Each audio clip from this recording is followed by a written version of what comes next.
Hi hello friends అందరికీ నమస్కారం. ఈరోజు ఈ వీడియోలో ఆంధ్రప్రదేశ్ రాష్ట్రంలో సెప్టెంబర్ నెలకు సంబంధించిన రేషన్ పంపిణీలో ఏ ఏ సరుకులు పంపిణీ చేయబోతున్నారు, అలాగే కొత్త రేషన్ కార్డు లబ్ధిదారులకు సంబంధించి రేషన్ పంపిణీ విధానంలో మార్పులు, కొత్తగా పలు రకాల సరుకుల పంపిణీ చేయబోతున్నారు. ఆ వివరాలు ఈ వీడియోలో తెలుసుకుందాం. వీడియోని ఎక్కడా కూడా స్కిప్ చేయకండి ఫ్రెండ్స్, ఎండ్ వరకు చూడండి. వీడియో స్టార్ట్ చేసే ముందు మీకు ఒక small request friends, AP government నుంచి ఏ చిన్న అప్డేట్ వచ్చినా మీరు మిస్ కాకుండా ఉండాలంటే వెంటనే మన ఛానల్ని సబ్స్క్రైబ్ చేసుకోండి. అండ్ సబ్స్క్రైబ్ చేసుకున్న వాళ్ళందరూ కూడా సబ్స్క్రైబ్ బటన్ పక్కనున్న గంట సింబల్లో ఆల్ అని పెట్టుకోవడం మర్చిపోకండి ఫ్రెండ్స్. ఇలా పెట్టుకోవడం వల్ల నేను పెట్టే ప్రతి ఒక్క వీడియో మీరు నోటిఫికేషన్ రూపంలో పొందగలరు. అండ్ వీడియో మీద నచ్చితే లైక్ చేయండి ఫ్రెండ్స్. సో ఏమాత్రం లేట్ చేయకుండా వీడియోలోకి వెళ్ళిపోద్దాం. సో ముఖ్యంగా కొత్త రేషన్ కార్డు పొందడం, కార్డుల్లో సభ్యులను యాడ్ చేయడం, డిలీట్ చేయడం, స్ప్లిట్ చేయడం వంటి సేవలకు సంబంధించి ప్రభుత్వం చర్యలు తీసుకుంటుంది. ఇటీవలే పీవీసీ రేషన్ కార్డులలో కుటుంబ సభ్యుల వివరాలతో పాటు క్యూఆర్ కోడ్ను కూడా అందుబాటులోకి తీసుకొచ్చారు.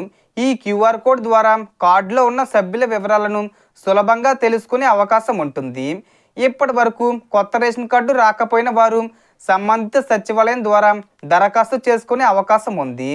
రేషన్ కార్డు ద్వారా ప్రజలకు పబ్లిక్ డిస్ట్రిబ్యూషన్ సిస్టమ్ కింద రేషన్ సరుకులు అందుతాయి. ప్రస్తుతం అధికారిక వివరాల ప్రకారం ఆంధ్రప్రదేశ్లో పిహెచ్హెచ్ అంటే నార్మల్గా ప్రతి నెల తీసుకునే రేషన్ కార్డుదారులకు ఒక్కో యూనిట్కు 5 కిలోల బియ్యం, కొన్ని ప్రాంతాల్లో గోధుమలు, రాగులు, జొన్నలు, అలాగే పంచదార పంపిణీ చేస్తున్నారు.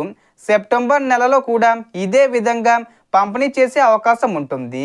అలాగే పిఎంఏవై అంటే అత్యంత పేద కుటుంబాల కోసం ఉద్దేశించిన అంత్యోదయ అన్న యోజన రేషన్ కార్డుదారులకు ఒక్కో కార్డుకు 35 కిలోల బియ్యం, అలాగే కొన్ని ప్రాంతాల్లో రాగులు, జొన్నలు, గోధుమలు వంటి సరుకులు కూడా అందుతున్నాయి.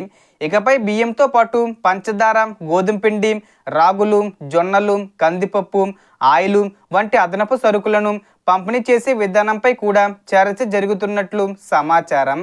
అలాగే అవసరం లేని సరుకులకు బదులుగా నగదు లేదా ఓచర్ విధానం, అంటే ఓచర్ అంటే ప్రభుత్వం అందించే డిజిటల్ కూపన్ లాంటిది, దాన్ని ఉపయోగించి అర్హులైన వారికి రేషన్ సరుకులు పొందే అవకాశం ఉంటుంది.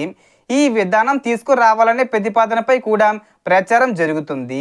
అయితే ఒక్కో రేషన్ కార్డుకు 4,000 రూపాయల వరకు నగదు వస్తుందనే సమాచారం లేదా ఈ ఓచర్ విధానం ఎప్పటి నుంచి అమలవుతుందనే విషయంపై అధికారిక ఉత్తర్వులు స్పష్టంగా అందుబాటులోకి వచ్చిన తర్వాతే ఖచ్చితంగా చెప్పాలి.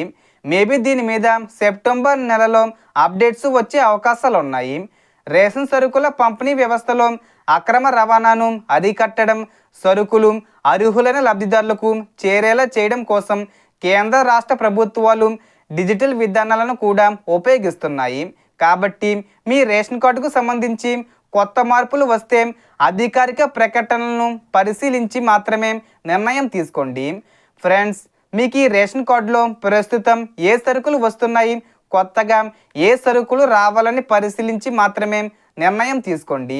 ఫ్రెండ్స్, మీ రేషన్ కార్డులో ప్రస్తుతం ఏ సరుకులు వస్తున్నాయి, కొత్తగా ఏ సరుకులు రావాలని కోరుకుంటున్నారు కింద కామెంట్ చేసి చెప్పండి. అలాగే మీ రేషన్ కార్డు విషయంలో నగదు లేదా సరుకులు ఈ రెండిట్లో ఏ విధానం మంచిదని అనిపిస్తుందో కూడా కామెంట్లో తెలియజేయండి. సో టోటల్ ఇన్ఫర్మేషన్ ఇది ఫ్రెండ్స్. మీకు ఈ వీడియో నచ్చితే లైక్ చేయండి, షేర్ చేయండి అండ్ సబ్స్క్రైబ్ చేసుకోండి.